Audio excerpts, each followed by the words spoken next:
Without culture and the relative freedom it implies, society, even when perfect, is but a jungle.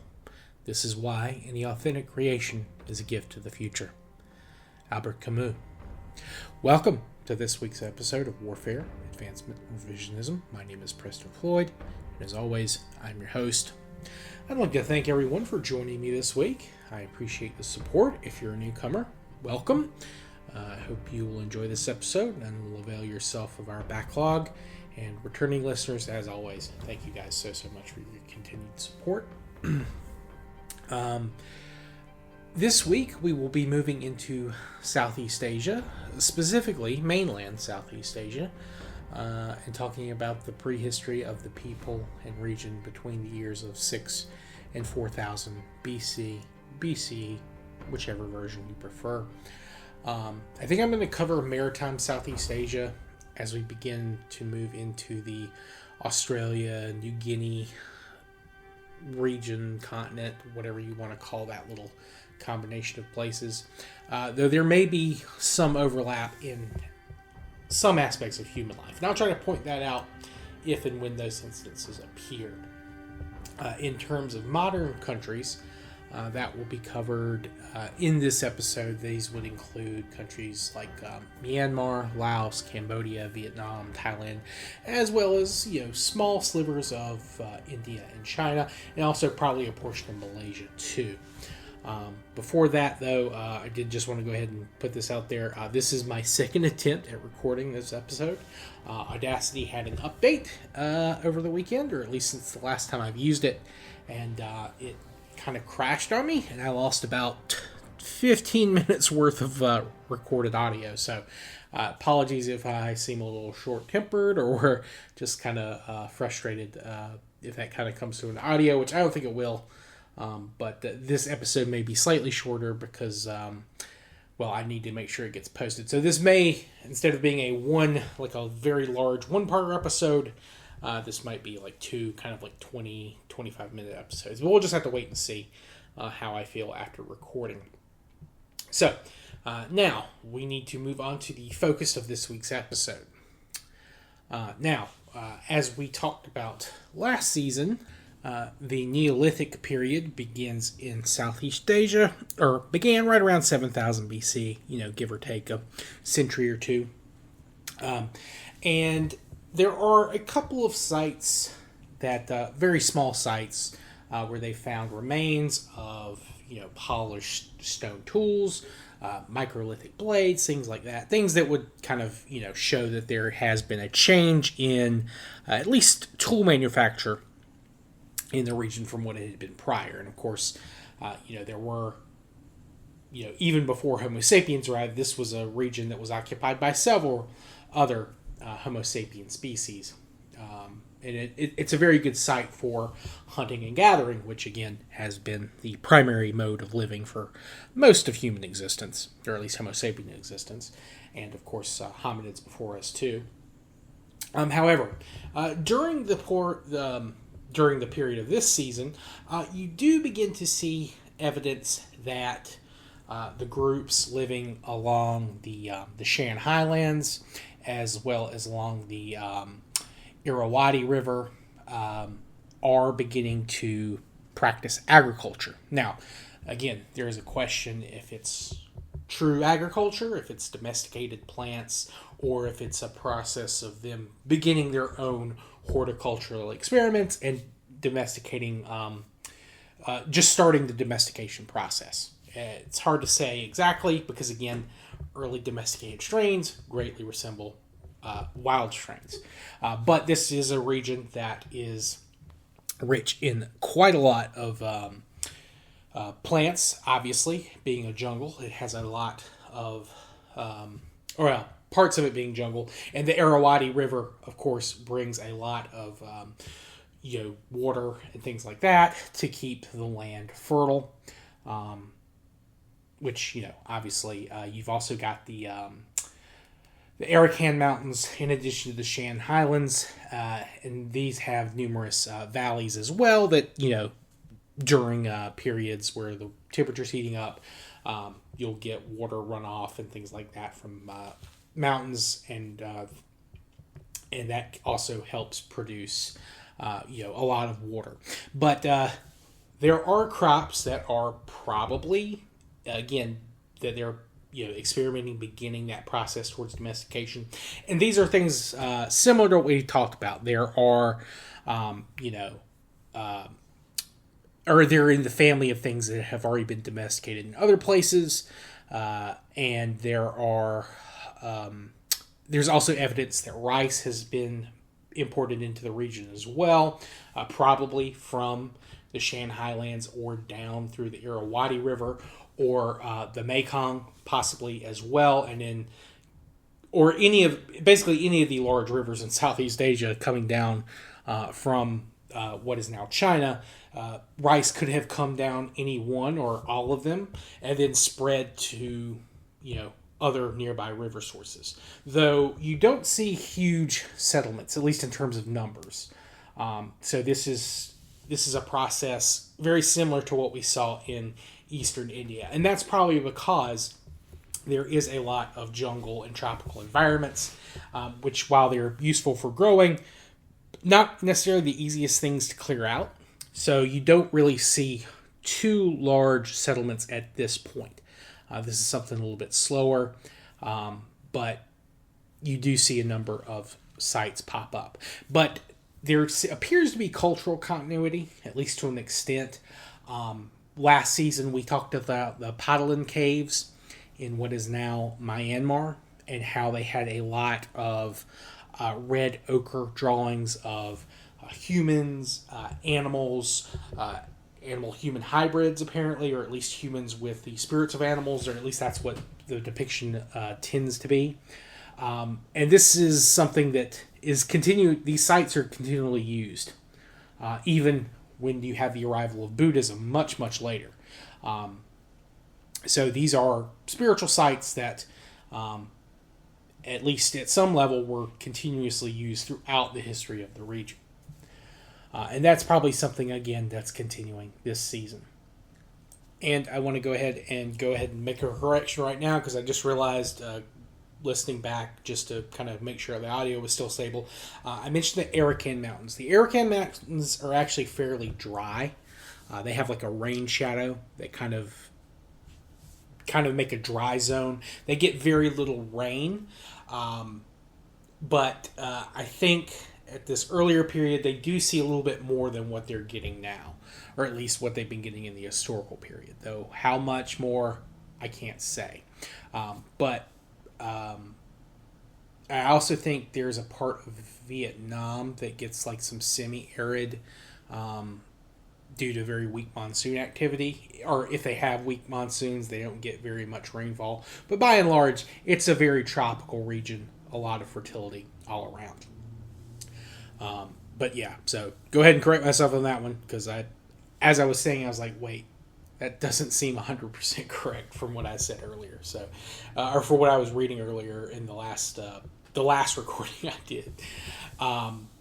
But the rainforests here are actually the second largest on Earth. I think the Amazon rainforest is the only larger rainforest in the planet. So it's a very valuable ecological region. And due to that ecology, you do have some groups who are able to maintain not necessarily isolation, but they are able to be more independent or semi-independent, and they're able to maintain that hunter-gatherer lifestyle, in addition to groups who are beginning to practice agriculture. And this is something that we'll see more later. But in terms of people living in the region, you do have people who are probably related to the Andaman peoples that we talked about for India. As I mentioned, I believe in the episode last week, groups migrating along the southern kind of coastlines very probably came in from India, initially a long time ago, and they still there are still groups there that have genetic relationships to those people, and some of them, of course, have intermarried with other groups that migrate in later, and that's probably happening at this point too. You also have groups coming in from the north in what is now China, coming down those rivers again, but mainly through the river valleys. And rivers and sailing and just large-scale trade networks are very important to the region. And you'll see this as we continue to look at this area of the world. Even if a group of people may not be navally inclined in terms of sea travel, they're most likely experienced travelers along the rivers themselves. So even if they don't make it out to the open ocean, they are connected to the ocean through large-scale trade links. And this is something that's happening this season. It's probably been happening far longer than that. And if I know it's happened longer than that, and I think I mentioned it last season too.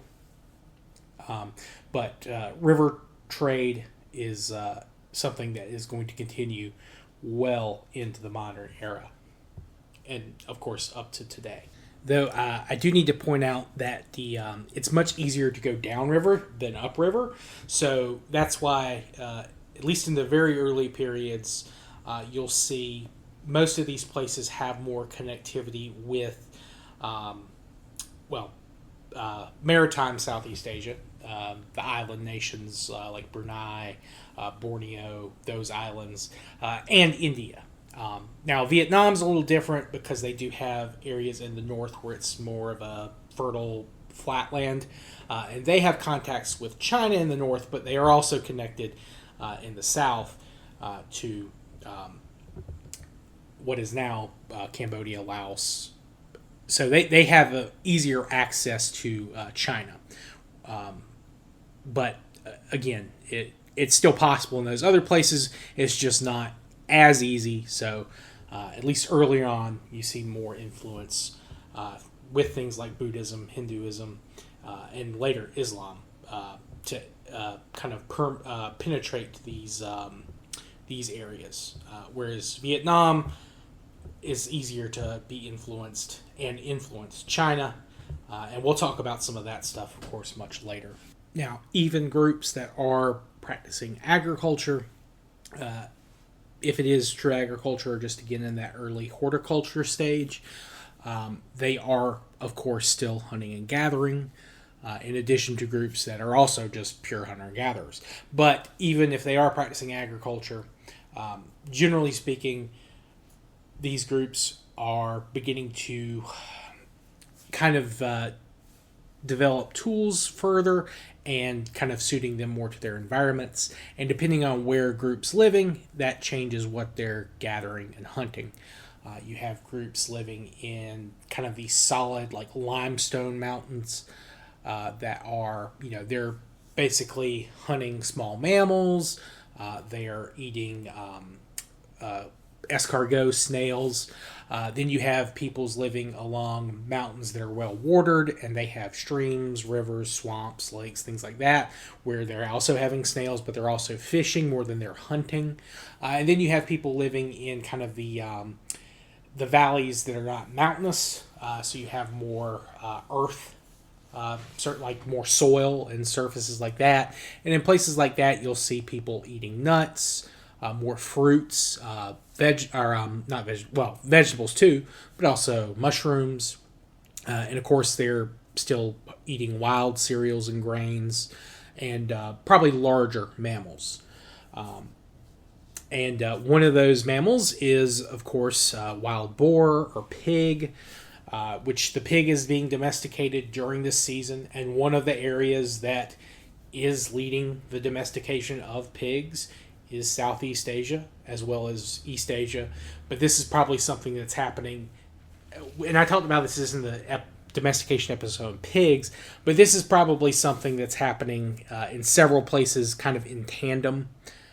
Pigs are fairly easy to quote-unquote domesticate, but they're also able to very easily revert to being wild. So this is probably something that pigs are probably being domesticated, they're escaping, becoming feral, and then later feral versions are being re-domesticated. And this is something you see all over Asia at this period of time.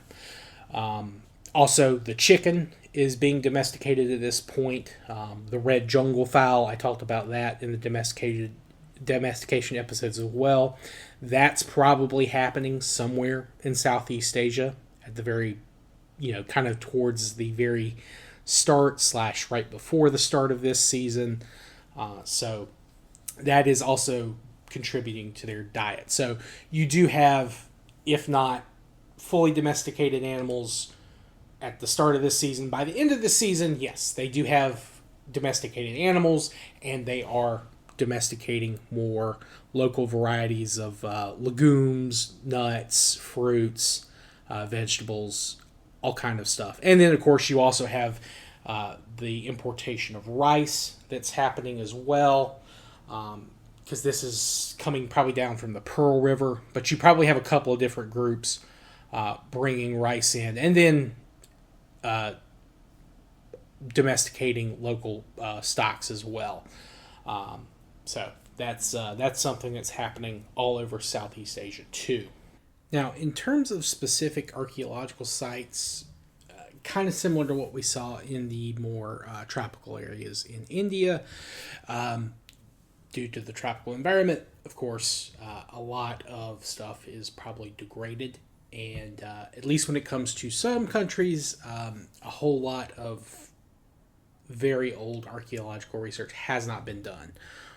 Or if it has been done, they haven't really found anything dating to this period. Now, of course, we did talk about the Paddling Caves. There are some other caves with a lot of Neolithic and prior to that Mesolithic and Paleolithic art that we've talked about before.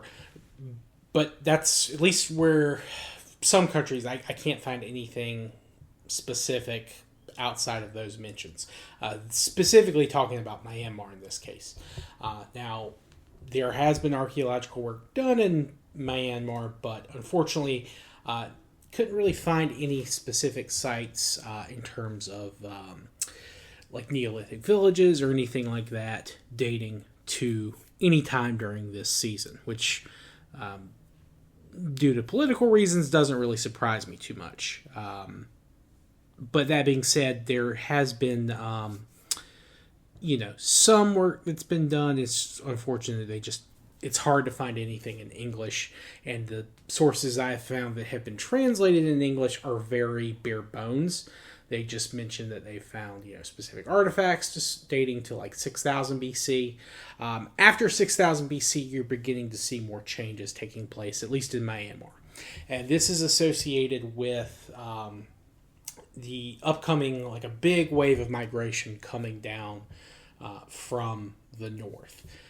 And this is part of the Proto-Austroasiatic spread, at least in terms of language spread. I'm sure there are other peoples moving into the region too. But you will see a number of peoples that speak some form of an Austroasiatic language. Specifically, I think the big one is going to be the Mon people. But that does not happen this season. There's probably precursors. There probably are early elements of this migration that are happening towards the end of the season. This is part of the reason why we see more agricultural show up too towards kind of the start of next season. But this doesn't really kick off prior to... at least at a large scale, doesn't kick off prior to around 3000 BC. So that's kind of going to be more of a focus for next season. But there are several waves of migration that are going to be coming up again next season, at least in the Burma, Myanmar. And this is something other people will be migrating into other parts of Southeast Asia, but Proto-Austroasiatic people will be spreading further in Southeast Asia too. And that's going to be a big part of our focus over the next couple of episodes I should say the next couple of seasons when we talk about the region. I wish I had more kind of specifics to get into when it comes to Myanmar. It seems like a very interesting country, and it does have a lot going on in terms of migration. They have a number of peoples moving into the region for quite a long period of time. They have people coming down from the Tibetan Plateau. You have people coming in from India. Again, you have the Austro-Asiatic waves coming through. And, of course, other peoples from other parts of Southeast Asia. And it's led to a very diverse kind of history in terms of different kingdoms and cultures. And you have a lot of different states and like ethnic groups kind of building up to the region. And, that's caused some problems that we'll, of course, talk about later. And Myanmar is not a very easy country for outsiders to visit unless, I think you have to have like government permission. I don't know if they've changed that recently or not, but I would love to have more to talk about at this period for Burma. Unfortunately, it's not much to go on. Now they do have a lot of like very early fossils, like we're talking very, very, very early hominids, but that kind of archaeological work has been done. But again, part of that is due to the environment. It's just hard for human-made artifacts at the earlier part made of wood and stone to really hold up, which is again a disappointment. But we'll have a lot more to talk about this part of the world in the next couple of seasons, thankfully. But we do have some other parts of Southeast Asia that do have a little bit more work that has been done, and we're going to go ahead and move on to just continue moving further east, and we'll talk about a couple of sites in what is now Thailand. One of the big ones, and I mentioned it, I believe, last season, but it is Spirit Cave, which is in the Pang Matha district in I believe it's the Mae Hong Son province in what is now northwestern Thailand. So it's very close to the border of Myanmar. But this site has been occupied since at least 9,000 BC, and it is occupied by hunter-gatherers, specifically hunter-gatherers that used Hao Ben Hien tools, which that was a very big group that we talked about last season. Their kind of tool assemblages have been found all over Southeast Asia. And they, of course, lasted to about 8,000 BC, where after that point you begin to see various regional differences kind of take over. Now, the Halbanian, or I should say Spirit Cave, has occupied for about, again, 9,000 to about 5,500 BC. So we're in the last 500 years of seeing this cave actively used during the start of this season. After that point, you can guess that there's a move away from the kind of mountainous regions, and people are moving closer to rivers and places where crops can be grown. Though again, there's not really definitive evidence of agriculture until about 4,500. At least being practiced at a large scale in this part of Vietnam. But it is probably making its way through the region. And again, Spirit Cave wasn't occupied all the time. It's kind of like a seasonal or semi-seasonal spot. But you do have a very nice view of the Spirit Cave to the Salween River, which is one of the big rivers in the region. And again, a pretty good place to practice agriculture if you are so inclined. Though you do have to worry about floods and things like that, especially with monsoons when those come through. But a very important site in Vietnam that again dates back to even before this season begins. Now there are a couple of other cave sites. There's the Long Kam Non Cave. Now this one is a little bit, I don't think it's occupied as late as Spirit Cave was, but there is some debate on that. There are some people that say that it was occupied up until like 2000. But then there are some people that say no, that's way too late for people to be using it as a hunter-gatherer shelter. But I can't say one way or the other. I'm not a specialist in archaeology, but it is possible that this is also,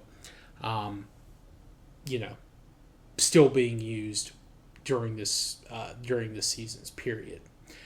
But it is a seasonal site as well. It's not something that would be occupied for year round.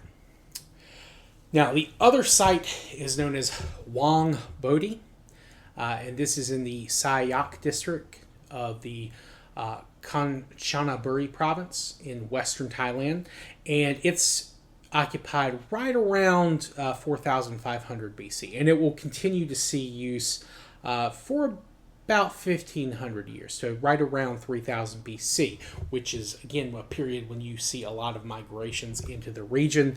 So, this is another one of those transitional sites between hunter-gatherers and people beginning to make that ultimate jump to agriculture and sedentarism. And I believe this site is now in a national park. I think there's like 3 or 4 national parks kind of all in a row. And they're right on the border between Thailand and Myanmar, near the it's Lake Sinakharan. Karan, I'm not sure how it's pronounced, or Sinakharan. There's quite a few national parks in that region, and I think there's like a very famous waterfall not too far from that site, which it may have been one of the draws to the region. Then you also have Ban Xiang, which is in the Nong Han district in the Udon Thani province, and it is also occupied right around 4,500 BC. It doesn't last quite as long as Wang Bodhi, but it does have it's 1,000 years. It's not quite as long, but this is important because it is eventually reoccupied during the Iron Age. And when they were excavating the site, they found several graves, and the oldest ones had no iron, they had no bronze, and they just had stone tools. And then they did a little digging, and they were able to determine weight. So this site was in use, for about 1,000 years. It was abandoned, and then, a couple millennia later, it's a site for an Iron Age village. So, it's basically it's kind of like it's a very good marker for the region in terms of kind of dating everything. Yeah, so it was very helpful for that. So those are kind of the big prehistoric sites that I was able to find something on. Now, there are some controversies with this site, but it kind of has to do with some later stuff. But I did want to go ahead and bring them up because it is potentially, very groundbreaking discovery. So there are some people who claim that Thailand was the kind of the site of the earliest bronze or tin bronze in the world. There are claims in some cases that very early mixtures of tin and bronze were done in Thailand right around around 4,000 BC. And we do know that around 2100, 2200, they do enter the Bronze Age in Thailand, or at least they have access to bronze. I haven't done too much on studying their metallurgy, but I have a feeling that they're probably producing their own. So this might be a case of very early independent discovery of metallurgy, or it's a case of very early importation of bronze work, either from China or India.